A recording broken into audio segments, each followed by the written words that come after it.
I think the word pan-India should have been given to Mungaru Male. Pawan, whenever a sequel is announced, that too of a very successful film, they say that, don't touch a classic, don't ruin it, right? It is a tough call because the day he told me he's going to title it this, I was one of those people who said don't do it. But you had a dream project with Puneet Rajkumar and that didn't take off. So how did you handle that setback? I used to be like this flag bearer and be all very young and outspoken, but I slowly realized it comes back to economics again.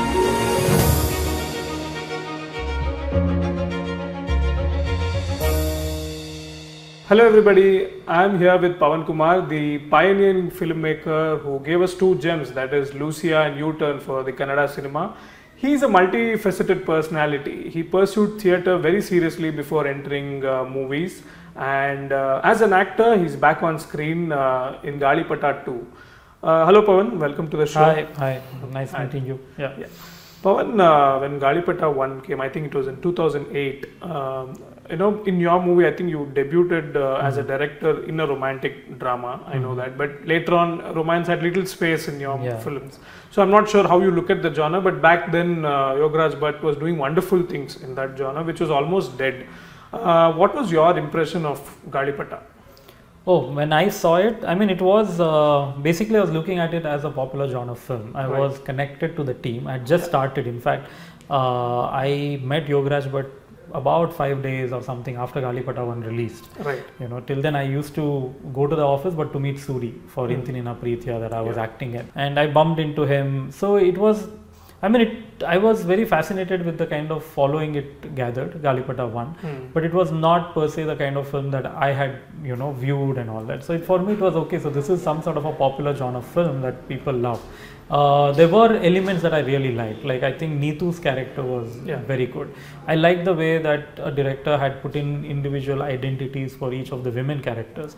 Otherwise in a heroic centric film they have little to do, so he had a voice for each one of them, so that was good. Daisy Bopana was a teacher. Correct. And also there was the cinematography, all of it, the things did come, but on the whole thing I didn't understand why the whole film was such a popular thing. But it's only slowly after I started, because that was just me coming into the Kannada film industry then. I was influenced mostly by world cinema and theatre. But it's only after I started working with these people and when I started interacting with him, when I started talking to people who love the film, then I realized there's another way to see these things. There's another way to actually not block ourselves, from having fun watching those things. Right. Maybe I was too serious in how I consumed cinema. So, and also the songs, whether I was a big fan of the film or not, the songs were always on the playlist. That was a huge hit. So his way of romance, I think I in fact toned it down to, we reached a mid path in Manasare and Pancharangi because of my involvement in those scripts. And I think after that he went again to his, and it's eventually now come back to Gaalipata 2. Right. Pawan, whenever a sequel is announced, that too of a very successful film, they say that, don't touch a classic, don't ruin it, right? And a lot of people are very personally attached to such films. So, how do you think this is going to break that notion, Gaalipata 2? Yeah, it is a tough call because the day he told me he's going to title it this, I was one of those people who said don't do it.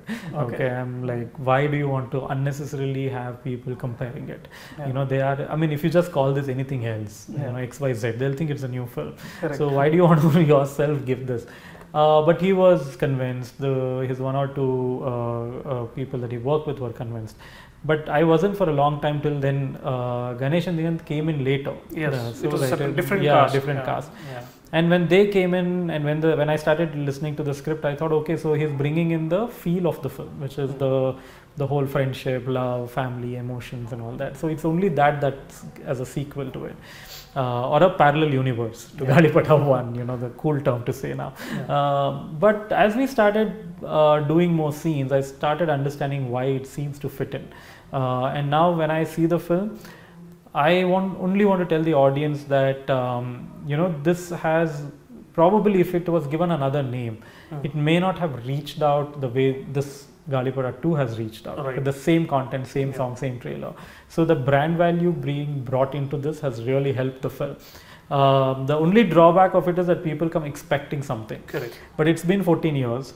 The guy who saw the film when he was 20 is 34 right now. He must have been in PU and now he has a child. So he should come and consume this film not with that. I mean, even he's changed. He's not the same person. She is not the same person. So he should or she should see it the way they are now. And I think there's a lot to do. And now when I see the whole film, I feel that it's amazing that he had the conviction and he had the courage to do this. The courage to say, because now when I've seen the whole finished film, I feel the Yogaraj Bhatt of 14 years ago had a story to tell. Now he is 14 years older himself. And he has different ways to tell the same thoughts. And I think that's what he's done. Right. You mentioned Manasare, Pancharangi. So I think in Manasare you're in an asylum, and in Pancharangi you're very introverted, pressurized by parents, workaholic. But even then, when you look back at those performances, there would have been some rough edges, right? How has that improved or changed in Gaalipata 2? This has a complete story arc of its own, and it is those still gave me because I was supporting character. You don't have on its own a story arc, and it was allowed to be myself the way I would want to underplay those things. But here, when you're one of the three main pillars of the whole film, and you are catering to a popular genre, and you're catering to a franchise which expects a certain kind of film, which includes dance, which includes comedy, sometimes a little loud comedy, and I had to make sure that I fit in, because these two are used to it. These two have done many films. These two have also done the first one. So I had to make sure I fit into that group and don't stand out too much. I should do what the character requires. So I was part of the songs, which I was not very comfortable with when I started, but soon I had to tell myself that, listen, this is part of the performance. This is part of, if it was on stage and you were in a musical, you would do it. So then I had to just break free, and it slowly just got better and better. Maybe I would take 2-3 extra takes to, but I started, the choreographer, their assistant started saying that I was doing well. So maybe that was one bit that was new. And also the emotions are not as realistic and subtle that I'm used to. This has its how a Yogaraj Bhatt film is. And I very quickly, within a day or two, I made peace with it, and I started enjoying it. In fact, you start enjoying those lines, and so I would say this is a new form of doing it.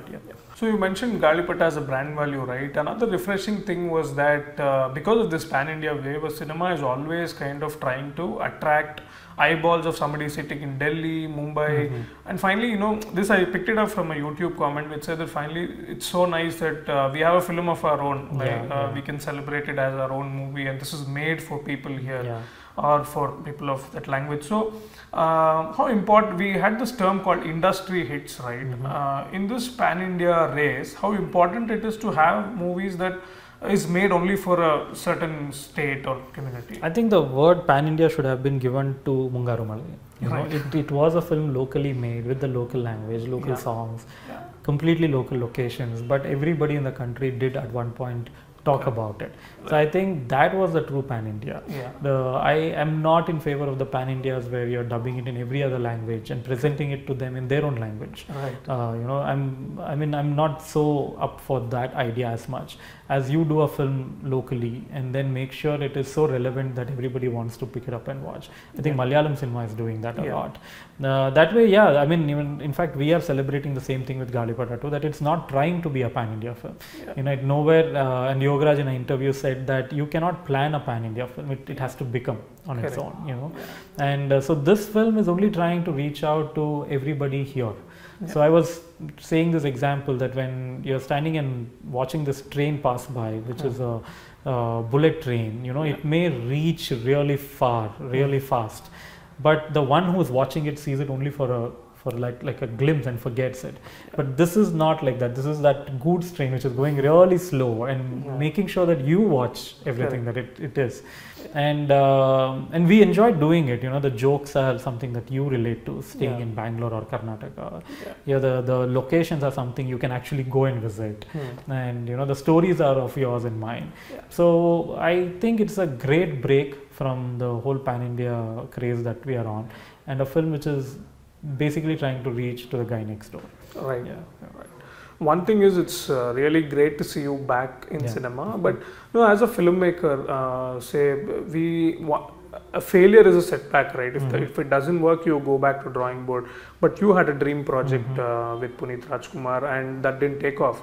So how did you handle that setback? No, I mean, see, that was a setback that no one can predict, and it's no one's mistake. It just happens. Tragedies happen. Right. So I didn't take it personally. There is no point. I don't think even Puneet would have been happy if I took it personally. Exactly. So it's something that just happened, and you've got a deal. So I did not break my head too much. We, while we mourned for his loss, I had to put this aside, and it's going to take me a while to now reimagine it with someone else. And we are also looking for someone who will give me the same vibes as Puneet did while we cast him. So I've decided to put it aside for a while, probably do another project, completely get refreshed on that. And personally, it was a few days of a low period, but then you've got to move on and do things. So that's been on. So that is Dvitva for you. For now, it's like. So I'm doing another film. I'm doing a Malayalam film next. And we haven't officially announced it, but it will come out soon. So in about 2 months I'll be shooting. So it's the work has been on. Right. I mean, this is a fantastic news considering that, do you agree that the sensibility, the way you kind of work matches the industry? See, I think it's just that the audience there over a time have been given more options for those kind of films. Here we have been given, but it comes once in 6 months, once in 8 months, once in a year sometime. So we haven't really been able to give them consistently something. So even after now we are in the 9th year post Lucia, and I keep saying when people talk about Lucia that it should have been overshadowed by now. It's too long a time to be keeping. They should have said that it started something, but after that we have at least 20 more films to have done better and over. If you haven't done that, then there's something wrong with the whole system. And so I think somewhere Malayalam industry that way has given their audience so much more content every month, every week, that their audience have gotten used to watching it. So their sensibilities of watching has also changed. And I hope we catch up soon. And like you mentioned very correctly, everything is like pre-Lucia and post-Lucia. So my question is, as far as you or say, why do we keep hearing the same names like Hemant Rao or Rakshit Shetty? Why don't we have more names? You mentioned difficulties. What are those difficulties to produce consistently good new generation? I think the patience. If you look at all these people, they've all put in a lot of time before they made their first film. There is time to learn. There is time to. What I have personally seen is that these days, it's in 6 months I would have met someone really new. In 6 months he would send me a text saying I'm launching my first film, and that's where we are really going wrong. Now that I'm interacting with a few people in Malayalam, I see that there are people who in our industry would have thought of them as directors, but they're still ADing. They're professionally ADing. They're the professionals in each of the department that they're working on. So here, I think the due credit as well. Somewhere if a director does a good job, he has to be given the credit. If a writer does a good job, he has to be given a credit, and also equal financial support. Somewhere all these things are pushing people to jump the gun and take up the direction job very quickly, or become an actor too quickly. And this is a very difficult art form. And whether what people as an audience are going to see is whether you put an Avatar poster or you put a badly made poster, they have to pay $250 to watch either of them.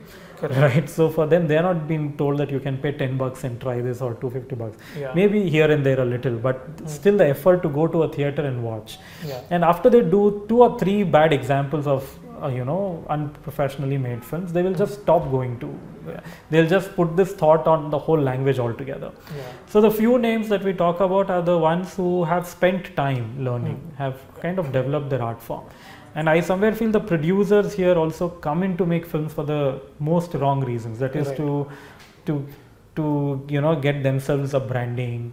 Just that one picture and a name kind of makes them happy. But if 10 producers came together and made one film, I think that would do much better financially as well as artistically, rather than all 10 of them doing 10 films. So you mentioned about due credits and how the productions work. Also, I feel like an industry is crippled because of the writers involved or the general writing in cinema, right? And now that you're talking about Malayalam cinema, the popular impression is that there's a director and there's always a separate writer, or they pick up from literature and everything. So, how do we enhance writing in an industry? I mean, first by respecting it. That's what I feel now. I would say Lucia, if I'm disassociating myself from that film, we see dialogues being appreciated of films which are not really dialogues. They are very hero praising lines, character praising, but how long will they go? That's not really the art form of. So that is what we have been saying is the greatest way of writing dialogues. But if you actually go back to Lucia, now it's been 9 years and I don't see myself as the guy who wrote it or made it. I've completely come out, and now I see the film as an audience. And I see some of the lines which I don't know how I wrote it, but I'm fascinated that, hey shit, that one line said so many things.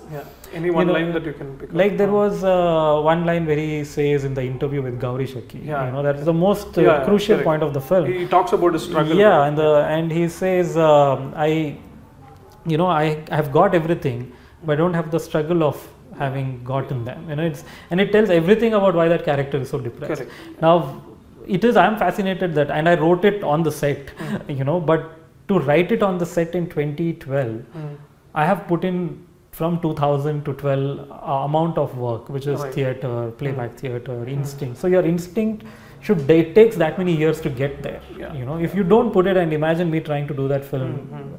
So that's what I'm saying. So, and people should be taught that, hey, listen, this line is important because it says so many things in so few words.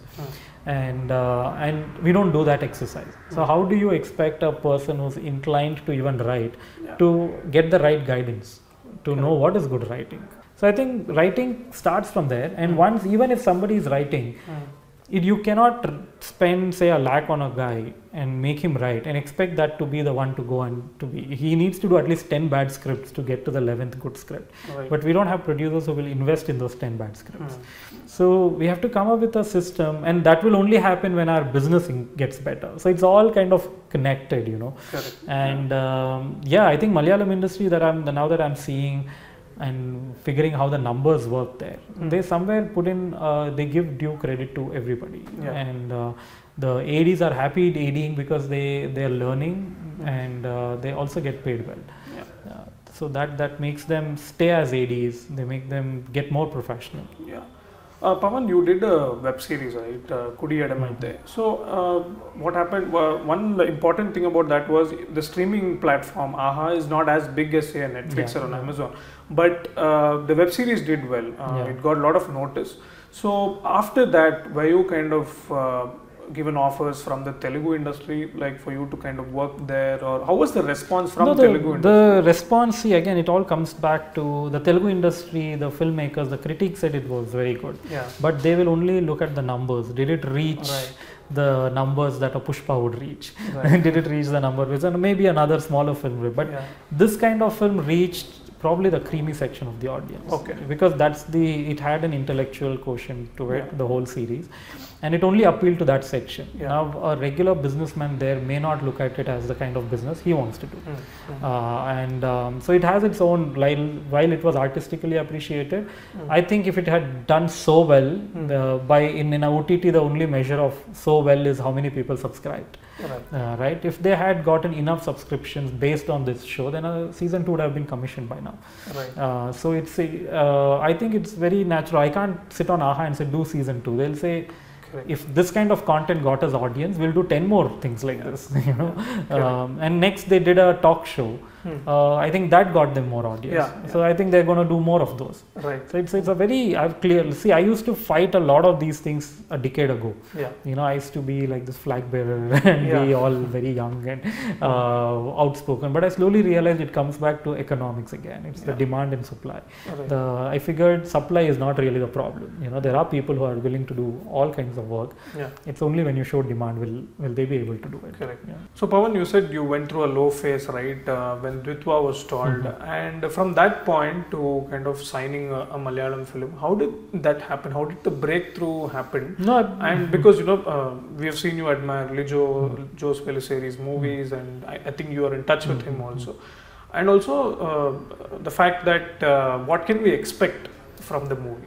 Yeah, I mean, the whole movie thing has to be announced by the production, so I'm going to be quiet about it. Yeah. But it was,